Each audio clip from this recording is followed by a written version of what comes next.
வணக்கம், welcome back to the classic Tamil recipes. இன்னைக்கு நம்ம சேனலில் மாடி தோட்டத்தில் வெந்தயக்கீரை வளர்ப்பது எப்படின்னு பார்க்கலாம். வீடியோக்குள்ளே போகிறதுக்கு முன்னாடி நம்ம சேனலை மறக்காம சப்ஸ்கிரைப் பண்ணிடுங்க. வாங்க வீடியோக்குள்ளே போகலாம். இன்றைக்கி நான் வந்து வண்டல் மண் எடுத்துருக்கேன். மழை பெஞ்சிட்டு இருக்கிறதுனால செம்மண் எனக்கு கிடைக்கல. இதை பாருங்கள், இவ்வளோ வண்டல் மண் போதும். இப்போ இதில் வந்து இந்த கொக்கை பிட்டு நான் கொஞ்சம் வச்சுருக்கேன். இது கொஞ்சம் கலந்துக்க போகிறேன். இதில் வந்து மண்புழு உரம் இருந்தால் நீங்கள் அதை போட்டுக்கலாம். என்கிட்ட இப்போ இல்லை, அதனால தான் நான் இப்போ இந்த ஆட்டு எருவு, மாட்டு சாணம் இதெல்லாம் மக்குனது தொழு உரம் நான் இப்போ சேர்த்துருக்கேன். இந்த பாருங்கள், மண்கலவை இந்த மாதிரி தயார் பண்ணிவிட்டு இதில் நம்ம போடணும். இதில் வந்து இப்போ இந்த ஆட்டு எருவு கொஞ்சம் மணலும் சேர்த்துருக்கேன். இப்போ வெந்தயக்கீரைக்கு கொஞ்சம் மணலும் சேர்த்துக்கிட்டா நல்லது.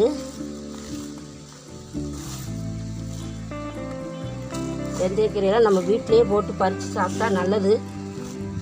இதெல்லாம் ரொம்ப ஈஸி தான். வெந்தயக்கீரையெல்லாம் நம்ம வீட்டில் போட்டு வளர்த்தோம்னா எதுவுமே கஷ்டம் இல்லை. நம்ம வீட்டில் போட்டு பறித்து சாப்பிட்றது அது இன்னும் நம்மளுக்கு சந்தோஷம். இந்த பாருங்கள், நான் இன்றைக்கி இதில் தான் போட போகிறேன்.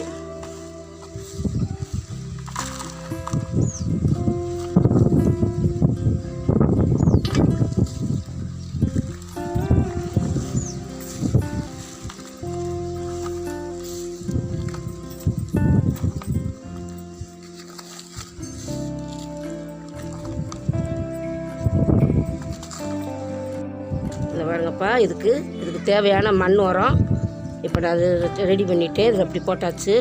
இந்த ஆட்டு எருவெல்லாம் அது இருந்தாத்தே நல்லது. இது வெந்தயக்கீரை போடுறதுக்கு மண்கலவை இந்த இதில் ரெடி பண்ணிவிட்டு இதை பாருங்கப்பா, நான் கடையில் தான் வாங்கிட்டு வந்திருக்கேன் வெந்தயம். இதைத்தான் இப்போ நான் போட போகிறேன்.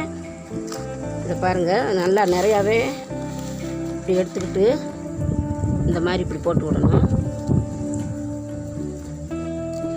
மேலாக கொஞ்சம் நிறையாவே போட்டால் ஒன்று சிலது முளைக்கும். நிறையா இப்போ கீரை வேணும்னா கொஞ்சம் நிறையாவே நம்ம இந்த மாதிரி இந்த பாருங்கள், நல்லா அப்படி மேலாக எல்லாத்தையும் நிறைய அந்த மாதிரி போட்டு விட்டுணும்ப்பா. இந்த மாதிரி போட்டுட்டு இதுக்கு மேலே இப்போ மண்ணை போட்டு நான் பாருங்கள் லேசாக அந்த விதை மூடுற அளவுக்கு மண் போட்டால் போதும்.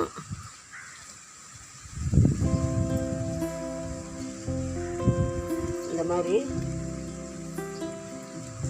விதை மேலே மண்ணை போட்டு நல்லா அப்படி மூடி விட்டுறணும். இது ஒரு 3 நாளில் நல்லா தண்ணியை ஊற்றிக்கிட்டே இருந்தீங்கன்னா டெய்லி தண்ணி தெளிக்கணும். 2 வேளை தெளிக்கலாம். மழை காலமாக கொஞ்சம் மழை காலமாக இருந்துச்சுன்னா 1 வேளை தெளிச்சா கூட போதும். கொஞ்சம் வெயில் காலமாக இருந்தால் காலையில் கொஞ்சம், சாயங்காலம் கொஞ்சம் லேசாக தெளிச்சு விட்டா மட்டும் போதும்.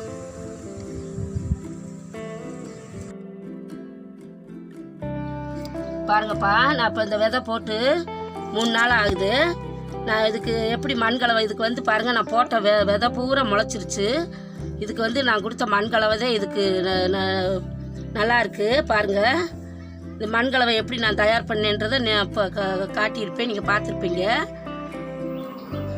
இந்த பாருங்கள், அன்றைக்கி வந்து நான் வந்து இப்போ விதை போட்ட பிறகு விதை முளைச்சதை நான் வந்து வீடியோ காட்டினேன் உங்கள்கிட்ட. இப்போ பாருங்கள், இது எவ்வளோ அழகாக இப்போ எல்லாம் போட்ட விதையெல்லாம் எவ்வளோ அழகாக வந்திருக்குதுன்னு. இது வந்து நம்ம போட்டது அந்த கொக்கை பிட்டு மாட்டு சாணம், இந்த தொழு உரம் போட்டதுனால வெந்தயம் போட்ட விதையெல்லாம் வந்துருச்சு.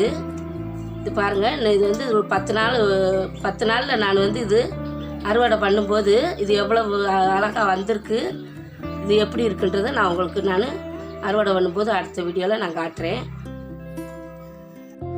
இந்த பாருங்கப்பா, வெந்தயக்கீரை வந்து பாருங்கள் எவ்வளோ அழகா எப்படி ஒரு 10 நாளில். இப்போ பாருங்கள், இப்போ நான் இது போதும்.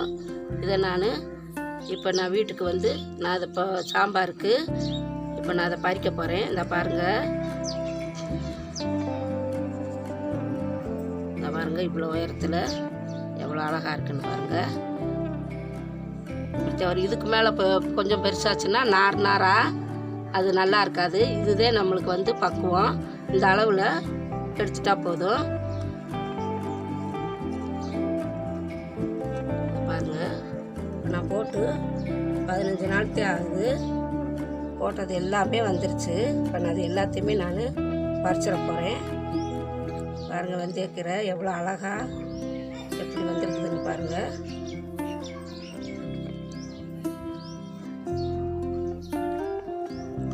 வெந்தயக்கீரை வந்து உடம்புக்கு ரொம்ப நல்லது, குளிர்ச்சி. நம்ம இதை வீட்லேயே போட்டு நம்ம பறித்து நம்ம வீட்டுக்கு சாப்பிட்டா நம்மளுக்கு நல்ல சந்தோஷம். நம்ம கடையில் எல்லாம் இப்போ எல்லாம் எங்கள் லாக்டவுன் நேரத்தில் வெந்தயக்கீரையெல்லாம் யார் வச்சுருக்க போகிறா, மார்க்கெட்டுக்கு போகிறதுக்கும் பயமாக இருக்குது. நம்ம வீட்லேயே இந்த மாதிரி போட்டு நம்ம யூஸுக்கு நம்ம பயன்படுத்திக்கிட்டால் நம்மளுக்கு நல்லது.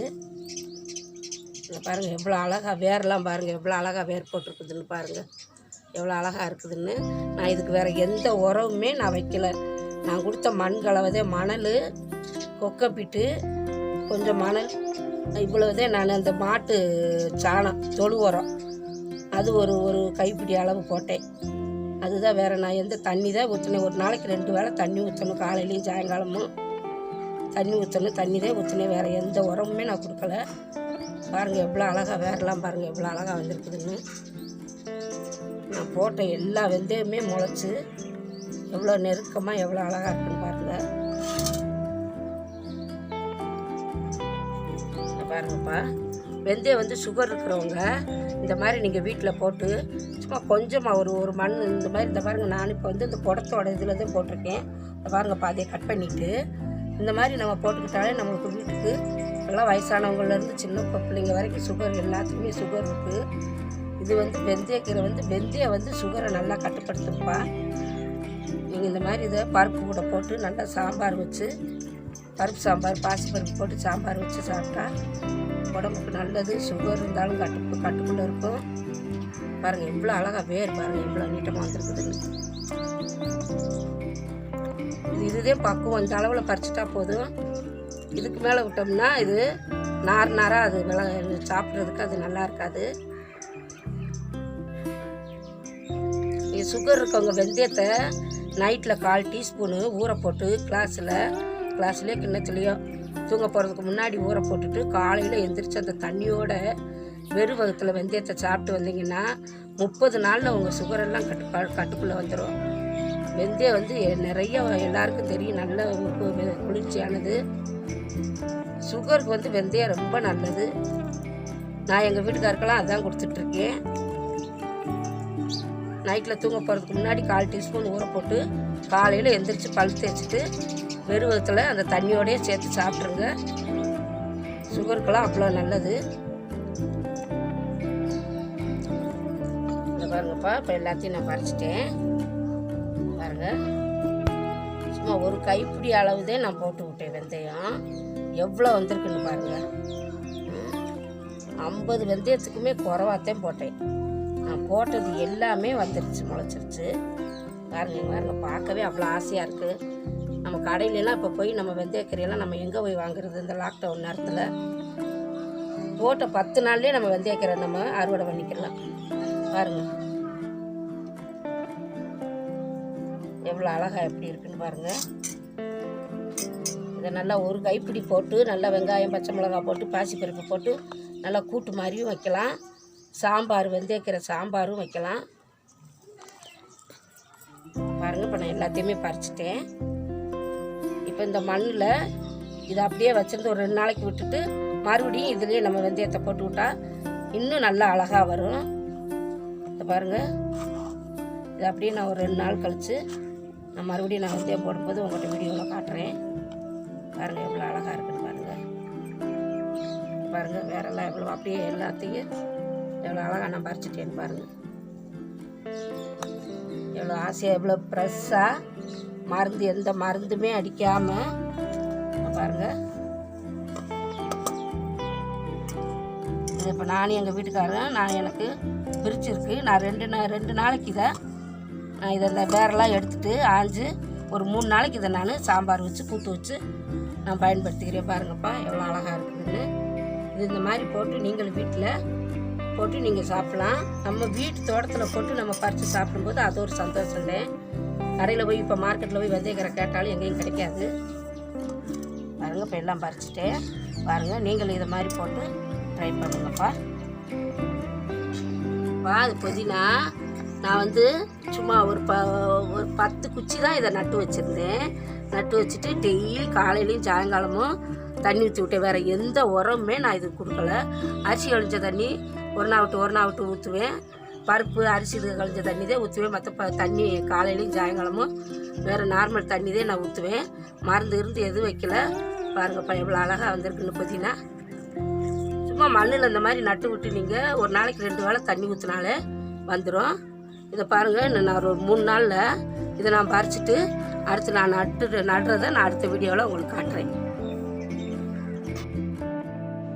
இந்த வீடியோ உங்களுக்கு பிடிச்சிருந்தா லைக் பண்ணுங்க, ஷேர் பண்ணுங்க, கமெண்ட் பண்ணுங்க, சப்ஸ்கிரைப் பண்ணுங்க, மறக்காம பெல் ஐக்கானை கிளிக் பண்ணிடுங்க. Thank you for watching this video.